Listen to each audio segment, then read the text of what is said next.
Hello everyone. तो कैसे हैं आप सब। उम्मीद है आप सब बहुत अच्छे होंगे। तो स्वागत है हमारे यूट्यूब चैनल पर। तो आज हम पढ़ने वाले हैं इतिहास का कक्षा 6 अध्याय हमारा 3 है आरंभिक नगर। ठीक है।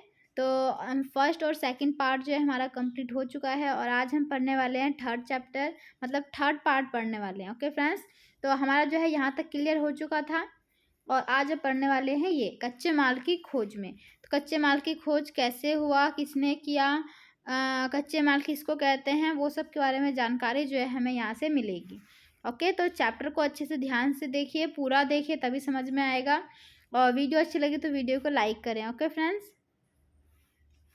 तो आगे बढ़ते हैं। कच्चा माल उन पदार्थों को कहते हैं जो या तो प्राकृतिक रूप से मिलते हैं या फिर किसान या पशुपालक उनका उत्पादन करते हैं। यानी कि या तो वो प्राकृतिक रूप से हमें मिलते हैं, वो होता है कच्चा माल, या फिर जो किसान जैसे पशुपाल के कर लेता है या फिर कृषि करके करता है ना, उससे हमें क्या है उत्पादन जो है, जो पदार्थ है कच्चे पदार्थ वो हमें मिलते हैं। जैसे लकड़ी या धातुओं के अयस्क प्राकृतिक रूप से उपलब्ध कच्चे माल है, ये कच्चे माल है। तो इनसे फिर कई तरह की क्या करते हैं चीज़ें बनाई जाती है। मिसाल के तौर पर किसानों द्वारा पैदा किए गए कपास को कच्चा माल कहते हैं। ठीक है, किसानों के द्वारा जो उगाया जाता है, फसल करते हैं कपास का, तो वो कच्चा माल हुआ, जिससे क्या करते हैं बाद में कताई बुनाई करके कपड़ा तैयार किया जाता है। हड़प्पा में लोगों को कई चीज़ें जो है वहीं मिलती है, बहुत सारी चीज़ें वहीं मिल जाती, लेकिन जो तांबा, सोना, चांदी और बहुमूल्य जो पत्थर होते हैं वो कहाँ हमें मिलता है, वो जो है लेने के लिए बहुत दूर दूर तक जो है जाना पड़ता है, तो आयात करना पड़ता है। ठीक है, कुछ चीज़ें जो है हमें पास में जो सब कुछ हड़प्पा में मिल जाता है, लेकिन जो तांबा है, सोना चांदी और जो बहुमूल्य पत्थर है, ये सब कहाँ मिलते हैं, दूसरे देशों से लाना पड़ता है, दूर दूर से लाना पड़ता है।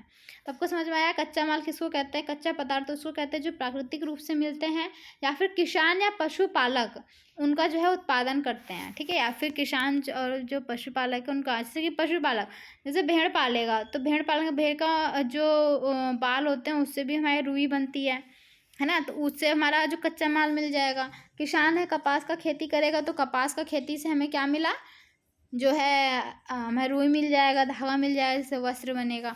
तो वैसा ही हमारा। ठीक है, बहुत सारी चीज़ें हमें जो यहाँ मिल जाती है, लेकिन कुछ चीज़ें नहीं मिलती जो दूर दूर से लाना पड़ता है।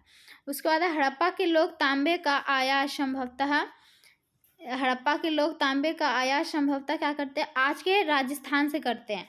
जो तांबे को कहाँ से लाते हैं, राजस्थान से। ठीक है, यहाँ तक कि जो पश्चिम एशियाई देश है, यानी पश्चिम में जो एशिया का देश है वो ओमान से तांबे का आयात किया जाता है। ओमान नाम का एक जगह है, वहाँ से तांबे का आयात किया जाता है। और कांसा जो होता है, कांसा आपने देखा होगा पीला पीला टाइप में होता है, गांव में बर्तन प्लेट वगैरह बर्तन वगैरह होते हैं उसके। ठीक है, पहले के टाइम पे यूज़ करते थे खाना वाना पकाने के लिए भी। तो कांसा बनाने के लिए तांबे के साथ मिलाई जाने वाली धातु टिन होता था। तो टिन का जो आयात है आधुनिक में कहाँ से करते, ईरान और अफ़गानिस्तान से किया जाता था। ठीक है, जब उस समय पे कहाँ से करते थे, ईरान और अफ़गानिस्तान से। सोने का आयात जो है आधुनिक में कहाँ से, कर्नाटक से। और बहुमूल्य पत्थर का आयात गुजरात से, ईरान से और अफ़गानिस्तान से किया जाता था। ठीक है, तो इन सब यहाँ से हमारा क्या करते थे, ये सब जो चीज़ें हमारे देश में नहीं, मतलब उनके हड़प्पा में नहीं पाई गई, तो जो फिर वो दूर दूर से मंगवाए इन्हीं देशों से। ठीक है, अब देखो ये कुछ तरह का ये पहिए वाला खिलौना है, इसके बारे में थोड़ा पढ़ लेते हैं। यहाँ लिखा है चीज़ों को एक जगह से दूसरी जगह ले जाया जाता था। चीज़ों को क्या करते थे, एक जगह से दूसरी जगह लेके जाते थे। इन चित्रों को देखो, ये वाला चित्र जो और यहाँ से भी पता चल रहा है चीज़ों को एक जगह से दूसरी जगह लेके जाते थे। ठीक है, और जो है मुहर, क्या तुम बता सकते हो कि हड़प्पा के लोग यातायात के लिए किन साधनों का प्रयोग करते थे। क्या बता सकते हो, तो ये कुछ देख रहे हो, इस तरह के साधन होंगे या फिर जहाज होगा उससे करते होंगे, है ना। तो उसके बाद जो है पिछले अध्याय में ये कह रहा है कि आपने पिछले अध्याय में पढ़ा होगा पहिए वाले वाहनों के बारे में जानकारी दी गई है। तो उस समय जो है इस तरह से जाते थे एक जगह से दूसरी जगह। ठीक है, और ये जो है हमारा बच्चों का खिलौना हल। आज हल चलाने वाले ज़्यादातर किसान पुरुष होते हैं। हमें ज्ञात है कि क्या हड़प्पा में भी यही प्रथा थी? ये प्रथा होगी कि वो पुरुष ही चलाते थे। तो अब आगे बढ़ते हैं। ये जो हमें यही एक हल मिला है, बाकी वो जो हल थे हमारे, जो लकड़ी का हल था, क्योंकि लकड़ी का तो दीमक खा गया, कीड़े मकोड़े खा गए, ख़त्म हो गया, तो वो बड़ा जो हल था वो नहीं मिला हमें। ये एक खिलौना मिला है हमें, जो हल की तरह ही दिखता है। नगरों में रहने वाले के लिए भोजन। जो नगर में रहते थे वो भोजन कहाँ से लाते थे, कैसे उगाते थे, कैसे क्या खाते थे, किस तरह से वो एडजस्ट करते थे, हर चीज़ को उसके बारे में पढ़ते हैं। ओके, लोग नगरों के अलावा गांवों में भी रहते थे। क्या करते थे? नगर के अलावा गांव में भी रहते थे। वे अनाज उगाते थे और जानवर पालते थे। क्या करते थे? अनाज को भी उगाते थे और जानवर पालते थे। किसान और चारवाहे ही शहरों में रहने वाले शासकों, लेखकों और दस्तकारों को खाने के सामान देते थे। यानी कि जो किसान होते थे और चारवाहे होते थे, और जो शहर में रहने वाले जो शासक और लेखक होते थे, दस्तकार होते थे, उनको जाकर के खाने के सामान उन्हें देकर आते थे। ठीक है, तो पौधों के अवशेषों से पता चलता है कि हड़प्पा के लोग जो है गेहूँ, जौ, दाल, मटर, धान, तिल और सरसों उगाते थे। ठीक है, ये आपको याद रखना है कौन कौन सी फसल हड़प्पा के लोग उगाते थे। कौन कौन सी? गेहूँ, जौ, दाल, मटर, धान, तिल और सरसों जो है उगाते थे। जमीन की जुताई के लिए हल का प्रयोग एक नई बात थी। जमीन की जुताई के लिए जो हल का प्रयोग करते थे उनके लिए एक नई बात थी। ठीक है, और हड़प्पा काल के हल तो नहीं बच पाए हैं, क्योंकि वे प्रायतः लकड़ी के बने थे। लकड़ी का तो खराब हो गई ऑब्वियसली, लेकिन हल के आकार के खिलौने मिले हैं, जो आपको दिख रहा है। ठीक है, तो इस क्षेत्र में बारिश कम होती है। हड़प्पा में बारिश जो है बहुत कम होती थी, इसलिए सिंचाई के लिए लोगों ने कुछ तरीके अपनाए होंगे। सिंचाई के लिए कुछ जो है तरीके अपनाए होंगे। संभवतः पानी का संचय किया जाता होगा और ज़रूरत पड़ने पर फसलों की सिंचाई की जाती होगी। ठीक है, यानी कि पानी को क्या करते होंगे, जब बारिश होती होगी तो उसे इकट्ठा करते होंगे, संचय करते होंगे, और बाद में जो है ज़रूरत पड़ने पर फसल की जो सिंचाई भी करते होंगे, या और इस्तेमाल भी करते होंगे शायद, है ना। तो आगे बढ़ते हैं। हड़प्पा के लोग जो हैं वो भैंस, भेड़, बकरियां पालते थे। जानवरों में से वो क्या क्या पालते थे? भैंस, भेड़ और बकरियां जो है पालते थे। बस्तियों के आसपास तालाब और चारागाह होते थे। बस्ती के आसपास क्या होता था? तालाब होता था, चारागाह होता था, है ना। लेकिन सूखे महीनों में मवेशियों के झुंडों को चारा पानी की तलाश में दूर दूर तक ले जाया जाता था। यानी जब सूखा पड़ जाता था तो उन्हें खाने पीने के लिए कुछ मिलता नहीं था, तो क्या करते थे? मवेशी झुंडों को चारा पानी की तलाश में दूर दूर तक ले जाया जाता था, और वे जो है बेर जैसे फलों को इकट्ठा करते थे। किसको? बेर को इकट्ठा करते थे, मछलियाँ पकड़ते थे, हिरन वाला जानवर था उनका शिकार करते थे, और वही सब वो खाते थे फिर। ठीक है, अब समझ में आ गया होगा किस तरह से है ये। एक और बता दूँ, मैं शॉर्ट में बता देती हूँ। तो वहाँ पे जो लोग हैं, तो नगर के लोग जो है शहर गाँव में भी रहते थे, और वो अनाज उगाते थे और जानवर भी पालते थे। और किसान और जो चारागाह होते हैं, जो किसान करते थे, और जो चारागाह ने जो जानवरों को चराते थे, वो जो है शहर में रहने वाला, जो शहर में जो शासक और लेखक और जो दस्तकार रहते थे, उनको जाकर के खाने का सामान उसको पहुंचा के आते थे। ठीक है, और वहाँ पे जो है पौधों का अवशेष मिला, तो इससे क्या पता चलता है कि वहाँ पे जो है फसल उगाते थे। तो कौन कौन से? गेहूँ, जौ, दाल, मटर, धान, तिल और सरसों उगाते। ठीक है, और ज़मीन की जुताई के लिए वो हल का प्रयोग करते थे। ये भी एक नई बात निकली है। में तो हड़प्पा काल के जो हल है वो तो नहीं बच पाए हैं, लेकिन उसका जो है एक खिलौना टाइप का हमें जो है देखने को मिलता है। इस तरह का कुछ हल होता था। ठीक है, लेकिन हल के आकार का खिलौना मिला है, बिल्कुल ये देख लो आप। ठीक है, और हड़प्पा में जो है बारिश जो है बहुत कम होती थी। तो जब वो होता था, मतलब वो बारिश जब होता था तो वो पानी को सिंचाई कर बिल्कुल रख लेते थे, और संचय करके, और जो है फिर ज़रूरत पड़ने पर क्या करते थे? फसलों में इसका जो है उपयोग करते थे, मतलब इसका सिंचाई करते थे। ठीक है, और हड़प्पा के लोग जो है पशु में से भेड़, भैंस और बकरियां ये जो है पालते थे। ठीक है। अब बस्तियों के आसपास क्या था, तालाब और चारागाह होते थे। बस्तियों के आसपास क्या होता था, तालाब और चारागाह।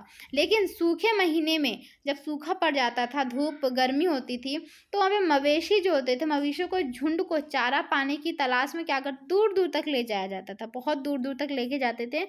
और वो क्या करते थे, तो वो बेर मतलब फल को इकट्ठा करते थे और मछलियाँ पकड़ते थे और हिरन का भी शिकार करते थे, फिर उन्हीं को ही वो सब खाते भी थे।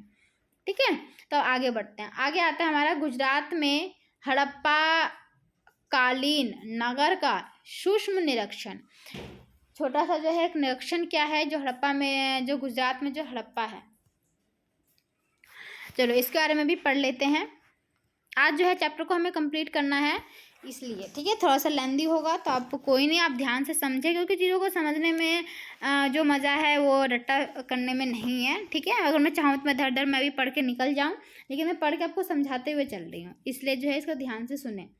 मैं इतनी अगर मेहनत कर रही हूँ, पढ़ा रही हूँ, तो आपको तो सुनना है, सिर्फ तो सुन ही सकते हो ना। तो चलो ठीक है, आगे बढ़ते हैं।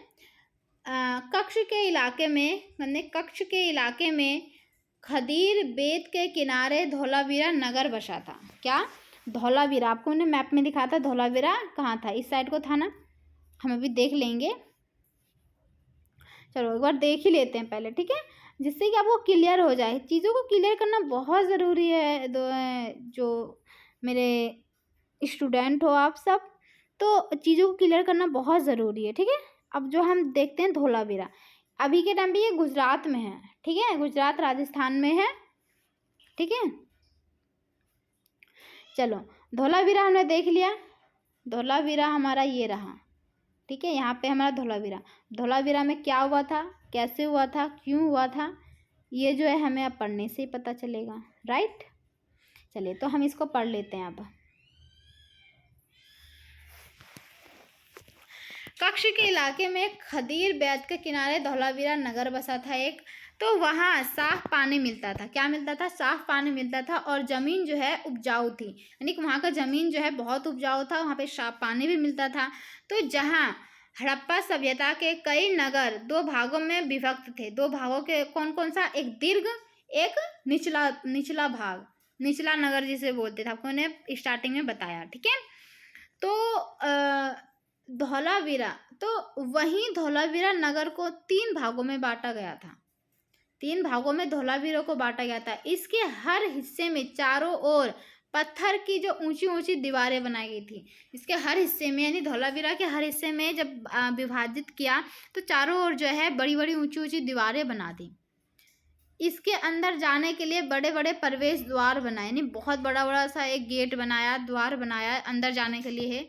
ठीक है, अंदर जाने के लिए। इस नगर में एक खुला मैदान भी था, एक खुला मैदान था, जहाँ जो है सार्वजनिक कार्यक्रम आयोजित किए जाते थे, यानी कि साल में एक बार जो सार्वजनिक, यानी कि सबको बुलाते थे, एक बार कार्यक्रम वहाँ पे होता था, आयोजित किया जाता था, वहाँ पे सबको बुलाते थे। ठीक है, आगे बढ़ते हैं। यहाँ जो है, यहाँ मिले कुछ अवशेषों में हड़प्पा लिपि के बड़े बड़े अक्षरों को पत्थरों में खुदा पाया गया है। यानी कि वहाँ पे जब देखा तो वहाँ पे पत्थरों में ही किसी ने खोद खोद को उस पर लिख रखा है, किसी ने बड़े बड़े अक्षरों में पत्थरों पे ही खोद खोद के लिखा है। ठीक है, इन अभिलेखों को संभवतः लकड़ी में जड़ा गया था। ठीक है, लकड़ी में पहले जड़ा गया था। ये एक जो है अनोखा अवशेष है, यानी कि बहुत ही अनोखा है। जब स्टार्टिंग में कुछ ऐसी नई चीज़ें मिलती तो अनोखी ही होती है, और इतनी मेहनत से कोई चीज़ बनाई गई है। देखो, लकड़ी में पहले खुदा गया, उसके बाद इसको बनाया गया, क्योंकि आमतौर पर हड़प्पा के लेख जो है मुहर जैसी छोटी वस्तु में पाई जाते थे, तब उसमें ही छोटे छोटे वस्तु में पाई गई थी। लेकिन अब क्या है, गुजरात की खंभात की खाड़ी में मिलने वाली साबरमती की एक उपनदी के किनारे बसा लोथल नगर ऐसे स्थान पर बसा था, यानी कि अब गुजरात में ही एक खंभात नाम का एक जगह है, एक खाड़ी थी, उसी खाड़ी में क्या है, मतलब क्योंकि देखो जो धौलावीरा है उसको 4 भागों में बांटा गया है। ठीक है, उसका विभक्त किया गया है। तो हम जो है चारों तरफ के बारे में पढ़ रहे हैं, तो ये वहीं पर है। ठीक है, तो जो गुजरात में जो खंभात की खाड़ी है, खाड़ी में मिलने वाले जो साबरमती एक उपनदी के किनारे एक उपनदी है, उसके किनारे बसा एक लोथल नगर ऐसे स्थान पर बसा है, यानी कि लोथल नाम का एक जगह है, तो वहाँ पे बसा है। मतलब ऐसा जगह है वहाँ पे जहाँ जो है कीमती पत्थर जैसा कच्चा माल आसानी से मिल जाता था। ठीक है, यानी कितना कीमती होता था, लेकिन वहाँ पे जो है ऐवी कोई दे देता था, मतलब बहुत सस्ते में भी दे देता, कोई ऐसे ही दे देता था। ये पत्थरों, शंखों और धातुओं से बनाई गई चीज़ों का एक महत्वपूर्ण केंद्र था। ये क्या था, यहाँ पे जो है बहुत चीज़ें जो है बनाई गई थी पत्थरों से, शंख से, धातुओं से, तो जो है बनाई गई थी यहाँ पे चीज़ें जो है बहुत ही एक चीज़ों का ऐसे पुराने ऐसी ऐसी चीज़ों का एक महत्वपूर्ण केंद्र था जो हमारा लोथल है। ठीक है, इस नगर में एक भंडार गृह भी था। भंडार गृह बोले तो जिसमें अनाज को भंडार करके रखते थे। इस भंडार गृह से कई मुहरे और मुद्रकान, यानी भंडार गृह ये अनाज का नहीं है, ये जो है पैसे, मुहर, मुद्रान, मतलब बहुत सी जो मूल्यवान वस्तु होते थे उनको रखने के लिए था। तो मुद्रकान जो है ये मुहरबंदी, उसको वहाँ की मुहरबंदी के बारे में भी हम पढ़ेंगे। मुहरबंदी वहाँ पे कैसे करते हैं, यानी कि किसी और जगह जैसे कि सामान को भिजवाना है, तो अभी जैसे कि कुरियर में भिजवा देते हैं ना पैक करके, अंदर नहीं पता हमें क्या दिया क्या नहीं दिया, तो उसी समय पे भी ऐसे ही एक मटके या बर्तन टाइप में कुछ ऐसे करके डाल देते हैं और बांध करके उसके ऊपर गीली मिट्टी जो है दबाने से बनी उनकी छाप, यानी कि जब उसे दबाते तो उनकी छाप बन जाती थी। तो इससे जो है अगर उसको छेड़ा जाता था तो पता चल जाता था कि मिट्टी जो अगर टूटा फूटा या फिर कुछ होता है बिगड़ा हुआ, समझ जाते थे कि इसे छेड़ा गया है। बाकी अगर वो सही सलामत वैसे ही वहाँ पहुँचता है तो उससे क्या था कि ये जो है सही है, मतलब इसे कोई छेड़ा नहीं गया है, ऐसा होता था। उस समय पे ऐसा जो है निशान लगाते थे। लोथल का बंदरगाह, ये बंदरगाह है लोथल का। ठीक है, ये बड़ा तालाब लोथल का बंदरगाह रहा होगा, जहाँ समुद्र के रास्ते आने वाली जो नाव है वो रुकती थी। संभवतः यहाँ पर माल चढ़ाया उतारा जाता होगा, यानी कि यहाँ पे जो है माल को चढ़ाया जाता होगा और उतारा भी जाता होगा। ठीक है, यहाँ से ये हड़प्पा का हमारा क्या है, लोथल का हमारा क्या है, तालाब है, नदी है, यहीं से जो है सामान को यहाँ से वहाँ और वहाँ से यहाँ आयात निर्यात किया जाता होगा। ठीक है, अब कोई समझ में आया ना वहाँ का किस तरह का था, एक बार मैं शॉर्ट में बता देती हूँ। जो वहाँ पे गुजरात में क्या था, एक धौलावीरा जो है बसा था, एक नगर था, तो वहाँ जो है साफ़ पानी मिलता था और ज़मीन भी उपजाऊ थी। तो वहाँ जो है हड़प्पा सभ्यता के जो कई नगर थे 2 भागों में विभक्त थे। तो वहीं जो धौलावीरा नगर था वो 3 भागों में बटा हुआ था। इसके हर हिस्से में चारों ओर पत्थर की ऊंची ऊंची दीवार थी। सॉरी, उसने 4 बोल दिया था, तो ये 3 भागों में बटा हुआ था। ठीक है, उसके चारों ओर जो है 3 भागों में बांट दिया जाता था। फिर चारों ओर क्या करा था, इसे 3 भागों में बांट दिया, फिर चारों ओर से इसको जो है एक मोटी अच्छी ईंटों से पूरा दीवार बनाई गई थी। ठीक है, तो इसके अंदर आने जाने के लिए एक प्रवेश द्वार भी था। ऐसा नहीं था कि अब चारों तरफ से दीवार बना दिया तो भाई कहीं से होगा नहीं, तो इस तरह से जो है द्वार बनाए थे। तो कितने बनाए थे, बड़े बड़े जो है प्रवेश द्वार बनाए थे। तो इस नगर में एक खुला मैदान भी था, जहाँ सार्वजनिक कार्यक्रम आयोजित किए जाते थे। यानी भी यहाँ पे खुला बहुत बड़ा मैदान था। पहले टाइम पे बहुत बड़ा बड़ा जगह पे भी बनाते थे ना स्थल सब, तो वो जो बहुत बड़ा जो खुला मैदान था वहाँ पे क्या करते थे, सार्वजनिक कार्यक्रम करते थे, यानी कि बहुत सारे सब लोगों को बुलाते थे, वहाँ कुछ आयोजन करते थे वहाँ पे आकर के। तो यहाँ कुछ जो है अवशेष मिले। हड़प्पा लिपि के बड़े बड़े अक्षरों को पत्थर में खुदा गया था। हड़प्पा का जो लिपि था उसे जो है उसमें पत्थरों में खुदा गया था। इन अभिलेखों को संभवतः लकड़ी में जड़ा गया था। इसे किसमें, लकड़ी में जड़ा गया था। जो ये हमारे लिए उस समय के लिए बहुत जो एक अनोखी बात थी। ठीक है, अनोखी जो है अवशेष मिला, अनोखा सा, क्योंकि आमतौर पर हड़प्पा के लोग क्या करते थे, लेख मुहर जो है किससे करते थे, छोटी वस्तुओं पर पाए जाते हैं। हमेशा जो है छोटी मुहर हमें पाई गई है, बड़ा नहीं। गुजरात की जो जो खाड़ी थी गुजरात में, तो वहाँ पे साबरमती के एक उपनदी के किनारे बसा एक नगर था लोथल नाम का। तो ऐसे स्थान पे बसा था जहाँ पे जो है कीमती पत्थर भी जो क्या था, कच्चा माल आसानी से मिल जाता था। ठीक है, कीमती पत्थर वगैरह, कच्चा माल जो है आसानी से मिल जाता था। यहाँ जो पत्थरों, शंखों और धातुओं से बनाई गई चीज़ों का जो है एक महत्वपूर्ण जो है केंद्र था। ठीक है। इस नगर में एक भंडार गृह भी था, जिसमें क्या करते थे वो, मुहरों को, मुद्रा यानी पैसे वैसे को, मुहरबंदी, ये सब जो है उसमें होता था। मुहरबंदी का मतलब है गीली मिट्टी पर दबाने से बने उनकी छाप। जब गीली मिट्टी से ऐसे स्टैंप लगाते थे ऐसा कुछ, तो क्या होता था, उसके ऊपर एक छाप बन जाती थी। और उसे छेड़ा जाता था, मिट्टी लगा करके उसे भेजा जाता था। वैसे कहीं मेरे को यहाँ से यहाँ भेजना है, तो सामान वस्तु पे ऐसा करते थे वो। अगर मिट्टी को छेड़ा जाता था तब समझ जाते थे कि इसे सामान को छेड़ा गया, टूटा फूटा मिला तो छेड़ा गया, और निशान इधर उधर मिला तो छेड़ा गया। लेकिन और उसे सही सलामत मिलता था, इसका मतलब वस्तुओं को नहीं छेड़ा गया है। ठीक है, इस तरह से होता था। बाकी आपने देख लिया, ये हमारा क्या है, यहाँ से जो है सामान को उतारते होंगे, चढ़ाते होंगे, है ना। ये बंदरगाह है लोथल का। आगे हमारा यहाँ है, यहाँ पर एक इमारत मिली है। क्या मिली है? एक इमारत मिली है, जहाँ संभवतः मनके बनाने का काम होता है। मनके बनाने का काम होता है। पत्थर के टुकड़े, अधबने मनके बनाने वाले उपकरण और तैयार मनके भी यहाँ मिले हैं। ठीक है, ये सब जो है यहाँ पे मिले हैं, इसीलिए इनसे पता चला कि यहाँ पे जो है मनके बनाने का काम करते हैं। उसके बाद है मुद्रा।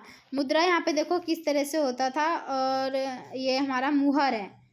ठीक है, मुद्रा, फिर ये मुहर है। मुहर किस तरह का होता था इस बारे में पढ़ लेते थोड़ा सा।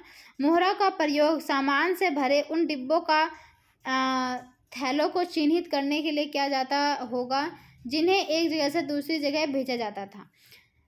थैले को बंद करके जो करने के बाद जो है उनके मुहानों पर यानी उसके मुंह पर गीली मिट्टी पोत कर उन पर मुहर लगाई जाती थी। मुहर की छाप को मुहरबंदी कहते हैं। ठीक है, अगर यह छाप टूटी हुई नहीं होती थी तो यह साबित हो जाता था कि सामान जो है, सामान के साथ जो है छेड़छाड़ नहीं हुई है। अगर टूटा होता था तो उसके साथ छेड़छाड़ हुई है, अभी जो मैंने आपको बताया। ठीक है, आपके लिए क्वेश्चन है एक, आज भी मुहर का प्रयोग होता है, पता लगाओ मुहरों का उपयोग किस लिए किया जाता है। एक पक्की निशानी के लिए किया जाता है, और आज का मुहर का स्टैंप यूज होता है ना। स्टैंप आपने सुना होगा, आपने करवाया भी होगा, स्कूल में कुछ मांगते तो स्टैंप लगता है, तो वही है मुहर। पहले टाइम पे मिट्टी का करते थे। ठीक है, सभ्यता का अंत का रहस्य। अब देखो हड़प्पा का, मैंने स्टार्टिंग में बताया कि हड़प्पा का जो है 4700 साल के बाद क्या हुआ था, वो मतलब इसका बंद हो, मतलब ख़त्म हो गया, अंत हो गया था। तो अंत कैसे हुआ था, कब हुआ था, क्यों हुआ था, अब इसका जो है हम इसके बारे में डिटेल से पढ़ेंगे। ओके, सभ्यता का अंत कैसे हुआ, इतना अच्छा हर चीज़ खिला उला था, तो ऐसे अंत कैसे हो गया, ख़त्म सब कुछ कैसे हो गया। तो देखते हैं, लगभग 3900 साल पहले एक बड़ा बदलाव देखने को मिलता है। ठीक है, 3900 साल पहले एक बहुत बड़ा बदलाव देखने को मिला। अचानक लोगों ने इन नगरों को छोड़ दिया। अचानक से क्या किया, इन नगरों को छोड़ दिया। लेखक मुहर और बाटों का प्रयोग बंद हो गया। किसका हुआ, लेखन का यानी लिखने का, मुहर का और बाटों का। बाट होते थे जो इस तरह का होता था, चौकोर पत्थरों का होता था। बाटों का जो है प्रयोग है वो बंद हो गया। दूर दूर से कच्चे माल का आयात काफ़ी कम हो गया, यानी कि दूर दूर से आने का जो कुछ भी सामान मतलब आने के लिए सब कुछ बंद हो गया। मोहनजोदड़ो में सड़कों पर कच्चे के ढेर बनने लगे।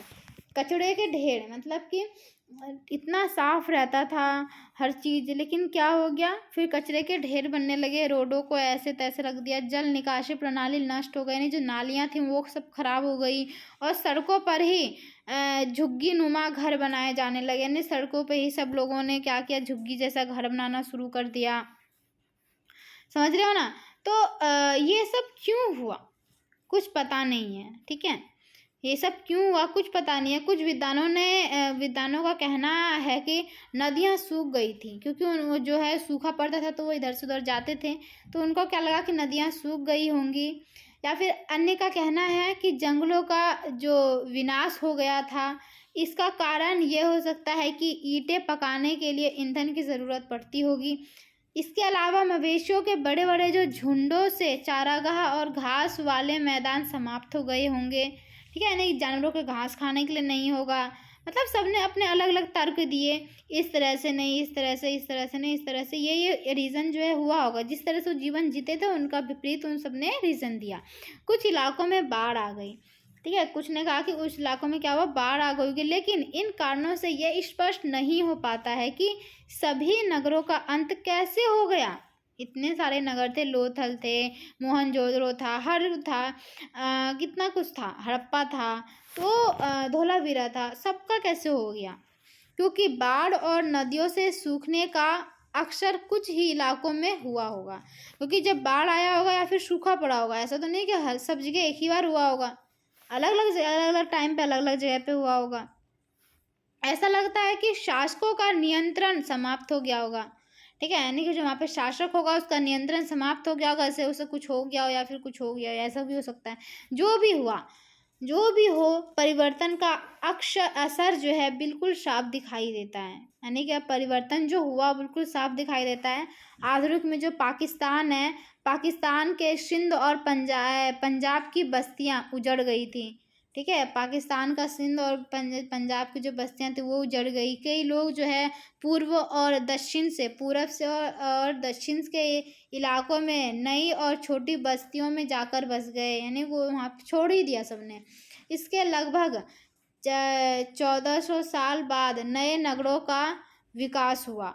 इनके बारे में तुम अध्याय 5 और 8 में पढ़ोगे। ठीक है, तो है आपको समझ में आया होगा। ये लेसन जो हमारा समाप्त हो चुका है। हिस्ट्री जो है जो फ्रेंड्स, ये जो बहुत मज़ा आता है पढ़ने में। अगर चीज़ों को आप समझते हो तो बहुत ही मज़ा आता है। तो क्योंकि मुझे पढ़ने में तो हिस्ट्री बहुत मज़ा आता है, इसीलिए जो मैं सोची कि जब मेरे आता है तो मैं क्यों ना आपको भी अपनी तरह से समझाने की कोशिश करूं। बस मैंने कोशिश किया है। अच्छा है नहीं है वो तो आप ही बता सकते हो, बट जितना मेरे को नॉलेज है मैंने अपने हिसाब से जो पढ़ा, इसमें हर चीज़ देखा, वो चीज़ मैं आपको बताई हूँ। ठीक है, आपको वीडियो अच्छी लगी तो वीडियो को लाइक करना, शेयर करना, सब्सक्राइब करना एंड दोस्तों तक भी भेजना, ताकि कि उन्हें भी ये चीज़ें समझ में आए, उनके लिए जो है चैप्टर आसान हो जाए। जिन्हें हिस्ट्री टफ लगती है उनके लिए जो ये इजी हो जाए। ओके, तो मैंने जो है इसके बारे में आपको पढ़ा दिया पूरी तरह से। आप अगर कहो तो इसका मैं शॉर्ट बता देती हूँ। शॉर्ट में कहें तो हड़प्पा का अंत कैसे हुआ। 3900 साल पहले जो है एक बहुत बड़ा बदलाव देखने को मिलता है। अचानक लोग जो है इन नगरों को छोड़ दिया। ठीक है, इन नगरों को ही छोड़ दिया।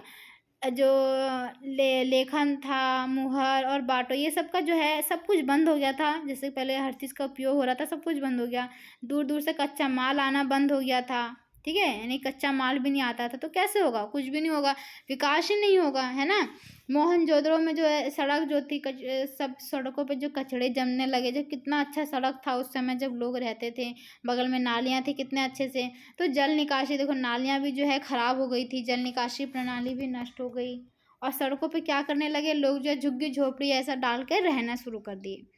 तो ये सब क्यों हुआ अभी तक कुछ पता नहीं चला ढंग से। विद्वानों का कहना है कि नदियाँ सूख गई होगी। ठीक है, कुछ अन्य का कहना है कि जंगलों का विनाश हो गया होगा, यानी जंगल ख़त्म हो गया होगा। तो अभी रीज़न जो है सही से पता नहीं चला है। इसके कारण ये हो सकता है कि ईंटें पकाने की जो ईंधन थे, नहीं कोयला वगैरह होगा, तो वो क्या होगा, ज़रूरत पड़ती थी तो क्या था, तो वो नहीं होगा। इसके अलावा जो मवेशी होते थे तो वो बड़े बड़े झुंडों से चारागाह और घास वाले मैदान समाप्त हो गए होंगे। यानी उनका कहना है कि घास वास नहीं होगा, पानी उन्हें नहीं मिला, तो जो अब वो गांव छोड़ के चले गए, वो नगर छोड़ के चले गए। कुछ इलाकों में बाढ़ आ गई, ये भी कह रहे हैं। लेकिन इन कारणों से ये स्पष्ट नहीं होता है कि सभी नगरों का अंत कैसे हो गया, क्योंकि बाढ़ और नदियों के सूखने का असर कुछ ही इलाकों में हुआ होगा। ऐसे तो नहीं कि सब में एक ही बार हो गया होगा। मतलब ऐसा लगता है कि शासकों का नियंत्रण ही समाप्त हो गया होगा, ऐसा भी हो सकता है। जो परिवर्तन का जो असर है वो बिल्कुल दिखाई दिया। कैसे, हम देख सकते हैं कि पूरा नष्ट हो गया है। और आधुनिक में जो हमारा पाकिस्तान जो है, आधुनिक में सिंध है पाकिस्तान में, और पंजाब की बस्तियां जो है वो भी उजड़ गई थी। जो लोग थे पूरब और दक्षिण के, वो इलाकों में मतलब नई और छोटी बस्तियों में जाकर बस गए। ये गांव छोड़, ये नगर छोड़ करके वो कहीं और जाके बस गए। और इसके बारे में जो हम अब पढ़ेंगे आगे कक्षा में 5 में 8 में पढ़ेंगे। 5 में हमने जो है पढ़ेंगे अध्याय 5 में, ठीक है। तो आप जो है अब हमारा 5वें चैप्टर का वेट करो, इसके बारे में जो अच्छे से डिटेल से पढ़ेंगे, ठीक है। तो आज हमारा 3 कंप्लीट हो गया है, तो अब हम कल लेकर आएंगे 4। ओके, चौथा पार्ट को अब देखते। चौथा पार्ट जो हमारा कितने पार्ट में ख़त्म होता है, ये जो हमारा 3 पार्ट में ख़त्म हुआ। ओके फ्रेंड्स, तो मिलते हैं अब नेक्स्ट वीडियो में, नेक्स्ट क्लास में आपसे मुलाकात होगी। वीडियो अच्छे लगे तो वीडियो को लाइक करें, शेयर करें। ओके, अभी के लिए बाय बाय।